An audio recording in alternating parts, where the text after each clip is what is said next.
Vishnu sir ಸಮಾಧಿ ಒಟ್ಟಿಗೆ ಏನು ನಡೀತೋ ನಡಿಬಾರ್ದಿತ್ತು ಅನ್ನೋದಕ್ಕಿಂತ ಹೆಚ್ಚಾಗಿ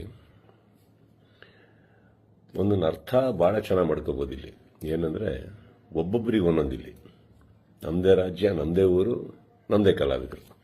ಸೊ ಹೀಗಿರಬೇಕಾದ್ರೆ ನಾನೆಲ್ಲ ಅಭಿಮಾನಿಗಳಲ್ಲಿ ಕೇಳ್ಕೊಳ್ಳೋದು ಒಂದೇನೆ, ಇನ್ನು ನಾವು ಓಡಾಡಿದ್ದಾಯ್ತು, ನೀವುಗಳು ಓಡಾಡಿದ್ದಾಯ್ತು, ಎಲ್ಲರಲ್ಲೂ ಮನವಿ ಮಾಡ್ಕೊಂಡಿದ್ದಾಯ್ತು, ದಯವಿಟ್ಟು ಇದನ್ನು ಮಾಡಿಕೊಡಿ, ಸ್ವಲ್ಪ ನೋಡಿ. ಯಾಕಂದ್ರೆ ಒಂದು ಅಳಿಲ್ ಶಕ್ತಿ ಬೇಕಾಗಿತ್ತು ಇದನ್ನು, ಈ ಸಮಾಧಿನ ಉಳಿಸ್ಕೊಳ್ಳೋದಕ್ಕೆ. ಯಾರಿಗೆ ಅಧಿಕಾರದಲ್ಲಿದ್ದು ಯಾರಿಗೆ ಆ ಶಕ್ತಿ ಇತ್ತು ಅವ್ರ ಬಗ್ಗೆ ಹೇಳ್ತಾ ಇದ್ದೀನಿ. ಸೊ ಅದು ಮಾಡಲಿಲ್ಲ ಅಂದಾಗ ಇನ್ನು ಅವ್ರನ್ನೆಲ್ಲ ವಿಷ್ಣು ಸರ್ನ ನಾವು ನೋಡಿ ಬೆಳ್ಕೊಂಡು ಬಂದಮೇಲೆ ಒಂದಂತೂ ನಾವು ಕಲೀಲೇಬೇಕಾಗಿರೋದು. ಇನ್ನು ಭಿಕ್ಷೆ ಮಾಡೋ ಅವಶ್ಯಕತೆ ಇಲ್ಲ, ಕೇಳ್ಕೊಳ್ಳೋ ಅವಶ್ಯಕತೆ ಇಲ್ಲ, ಕೇಳೋ ಅವಶ್ಯಕತೆನೇ ಇಲ್ಲ, ಮುಗಿದೋಯ್ತಲ್ಲ. ಮಾಡಾಗಿದೆ, ಮಾಡಬೇಕು ಅಂತ ಇದ್ದಿದ್ರೆ ಇಷ್ಟೊತ್ತಿಗೆ ಮಾಡಿರೋರು. ಮಾಡಿಲ್ಲ ಅಂದಮೇಲೆ ಎಲ್ಲರೂ ಒಂದು ಅರ್ಥ ಮಾಡ್ಕೊಳ್ಳಿ, ಯಾರು ಏನು ಹೇಗೆ ಎತ್ತಿಟ್ರು ಇದು ನಾವೇ ಅಂತ ತೋರಿಸ್ಕೊಟ್ಟಾಗಿದೆ. ಇನ್ನಿದರಲ್ಲಿ ನೀವು ಅರ್ಥ ಮಾಡ್ಕೊಳ್ಳೋಕೆ ಎಷ್ಟಿದೆ ಅರ್ಥ ಮಾಡ್ಕೊಂಡ್ಬಿಟ್ಟು ಇನ್ನು ನಾವೇನು ಮಾಡಬೇಕು ಅಂತ ನೋಡ್ಕೊಳ್ಳೋಣ.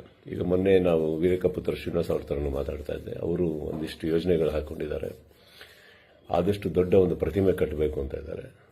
ಅದನ್ನು ಮಾಡೋಣ, ಬೆಟರ್ ಅಲ್ಲ? ಅದನ್ನು ಮಾಡೋಕ್ಕೆ ನನ್ನ ಸಂಪೂರ್ಣ ನಾನೇನು ಮಾಡಬೇಕು ಖಂಡಿತ ನನ್ನ ಕಡೆಯಿಂದ ನಾನು ಮಾಡೇ ಮಾಡ್ತೀನಿ. ಎಲ್ಲರಿಗೂ ಒಂದು ನೋವಾಗಿದೆ ಅನ್ನೋದೊಂದು ಗೊತ್ತು. ರಾತ್ರಿ ಅದು ನಡೆದಾಗ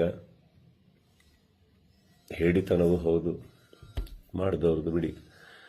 ಆ್ಯಂಡ್ ನೋವಾಗುತ್ತೆ, ಬಿಟ್ಟಾಕಿ, ಈಗೇನು ಪ್ರಾಬ್ಲಮ್ ಇಲ್ಲ. 10 ನಿಮಿಷ ಕಣ್ಣೀರು ಹಾಕಬೇಕು, 11 ನಿಮಿಷ ನಾವೇನು ಮಾಡಬೇಕು ಅಂತ ಯೋಚನೆ ಮಾಡಿ ಮುಂದೆ ಹೋಗೋದು ನನ್ನ ಅಭ್ಯಾಸ. ನೀವೆಲ್ಲರೂ ಅದೇ ಮಾಡ್ತೀರಾ ಅಂದ್ಕೊಂಡಿದ್ದೀನಿ. ಕೈ ಚಾಚಿದ್ದು ಸಾಕು, ಇನ್ನೇನು ಮಾಡಬೇಕು ನಾವು ಮಾಡೋಣ. ಜೈ ವಿಷ್ಣು ಸರ್.